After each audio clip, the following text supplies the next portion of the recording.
susunod na programa ay rated PG. Ito ay nangangailangan ng patnubay at gabay ng magulang para sa mga batang manunood.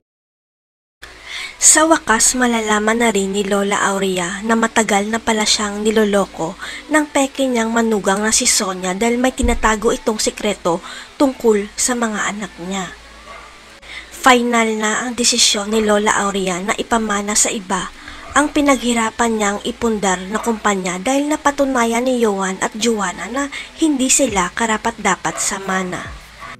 Ang malaking problema na idinulot ni Joanna ang nag-udyok kay Lola Aurea na magdesisyon na ibigay ang lahat ng napundar niya sa totoong may malasakit sa kumpanya. Kaya magugulantang ang lahat ng ipatawag ni Lola Aurea, ang kambal at si Ina, dahil kanyang idideklara kung kanino niya ipapamana ang kumpanya at yun ay kay Ina. Sapagkat ang pinag-aalala ni Lola Aurea na paano na lang kung biglang mawala ang kanyang alaala dahil sa sakit niya, kaya dapat na niyang ayusin ang lahat habang okay pa siya. Kailangang bumalik ni Lola Aurea sa doktor niya para kumpirmahin ang tunay niyang kondisyon at kung gaano nakalala ang sakit niya, pero maipinagawa pa pala si Lola Aurea.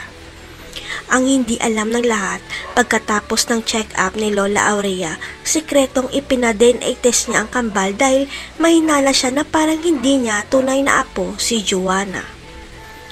Biglang tumigil ang mundo ni Lola Aurea nang makita niya ang DNA test result ng mga apo niya dahil nagulantang siya nang makitang hindi nagmatch si Joanna sa kanya.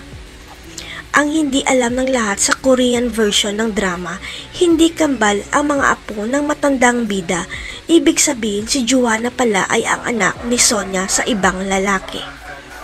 Kaya pala hindi maramdaman ni Lola Aurea ang lukso ng dugo kay Joanna dahil hindi pala siya tunay na De La Costa dahil isa siyang impostor para makakuha rin ng mana sa kanya. Maisiwalat kaya ni Lola Aurea na impostor si Joanna bago mawala ang alaala niya? Manganganib kaya ang buhay ni Ina matapos na ipamana sa kanya ni Aurea ang kumpanya? Abangan!